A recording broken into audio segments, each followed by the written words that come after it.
എല്ലാവർക്കും നമസ്കാരം. ഞാൻ ലിൻസ രാജു. ഇന്ന് നമുക്കൊരു പഴംപൊരി ഉണ്ടാക്കാം. നമ്മുടെ സാധാരണ നാടൻ പഴംപൊരി. വളരെ ഈസി ആയിട്ടുള്ള ഒരു റെസിപ്പിയല്ലേ ഇത്. അതുകൊണ്ട് തന്നെ എല്ലാവർക്കും പഴംപൊരി ഉണ്ടാക്കാനും അറിയാമായിരിക്കും. എന്നാലും നമ്മുടെ ചാനലിൽ ഇതുവരെ പഴംപൊരിയുടെ റെസിപ്പി ഇട്ടിട്ടില്ലല്ലോ. അതുകൊണ്ട് ഒരു വീഡിയോ ചെയ്യാമെന്ന് കരുതി. ഞാനിവിടെ 5 ഏത്തപ്പഴമാണ് എടുത്തിട്ടുള്ളത്. നല്ല പഴുത്ത പഴമാണ് കേട്ടോ. ആദ്യം നമുക്ക് ഈ പഴത്തിൻ്റെ തൊലിയെല്ലാം കളഞ്ഞ് കട്ട് ചെയ്ത് പീസുകളാക്കി എടുക്കാം. ഞാനിവിടെ ഒരു പഴം 6 പീസായിട്ടാണ് കട്ട് ചെയ്തത്.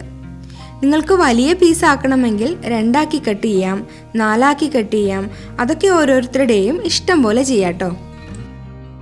എല്ലാവർക്കും എൻ്റെ വീഡിയോ കണ്ട് ഇഷ്ടമായാൽ ലൈക്ക് ചെയ്യാനും കമൻറ്റ് ചെയ്യാനും ഷെയർ ചെയ്യാനും മറക്കരുത് കേട്ടോ. അതുപോലെ ആദ്യമായിട്ട് വീഡിയോ കാണുന്നവരുണ്ടെങ്കിൽ ഒന്ന് സബ്സ്ക്രൈബ് ചെയ്യാനും മറക്കരുതേ. പഴമെല്ലാം ഞാനിങ്ങനെ ചെറിയ പീസുകളാക്കി കട്ട് ചെയ്തെടുത്തിട്ടുണ്ട്. ഇനി നമുക്ക് ഇത് ഫ്രൈ ചെയ്യാനുള്ള ബാറ്റർ റെഡിയാക്കാം.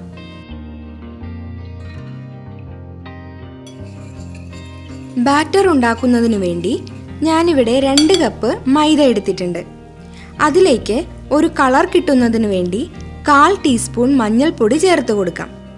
ഇനി 1/2 ടേബിൾ സ്പൂൺ അരിപ്പൊടിയും 1 ടേബിൾ സ്പൂൺ പഞ്ചസാരയും ആവശ്യത്തിന് ഉപ്പും ചേർത്ത് നന്നായി മിക്സ് ചെയ്തതിന് ശേഷം കുറേശ്ശെ വെള്ളം ഒഴിച്ച് കട്ട കെട്ടാതെ ഇളക്കിയെടുക്കാം.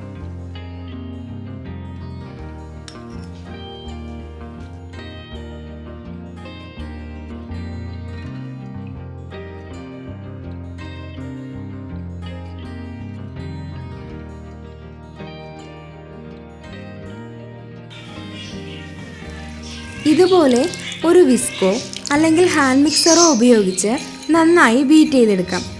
അതുമല്ലെങ്കിൽ നമ്മുടെ ഇൻഗ്രീഡിയൻസ് എല്ലാം കൂടി മിക്സ് ചെയ്തതിന് ശേഷം മിക്സിയിൽ അടിച്ചെടുത്താലും മതിയാകും. പിന്നെ അരിപ്പൊടി കൂടുതൽ ചേർക്കരുത് കേട്ടോ. അരിപ്പൊടി കൂടിപ്പോയാൽ നമ്മുടെ പഴംപൊരി ഒത്തിരി ഹാർഡായി പോകും. 2 കപ്പ് മൈദയ്ക്ക് 1/2 ടേബിൾ സ്പൂൺ അരിപ്പൊടി ചേർത്താൽ മതിയാകും.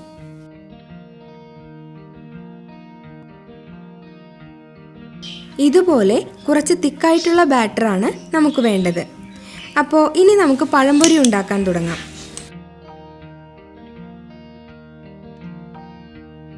ചൂടായ പാനിലേക്ക് ഓയിൽ ഒഴിച്ചു കൊടുക്കാം. ഓയിൽ നന്നായി ചൂടായതിന് ശേഷം നമ്മൾ കട്ട് ചെയ്ത് വച്ചിരിക്കുന്ന ഓരോ പീസ് പഴവും ബാറ്ററിൽ മുക്കിയതിന് ശേഷം ഓയിലിലേക്കിട്ട് ഫ്രൈ ചെയ്തെടുക്കാം. തീ നന്നായി കുറച്ച് വെച്ച് വേണം ഇത് ഫ്രൈ ചെയ്തെടുക്കാൻ.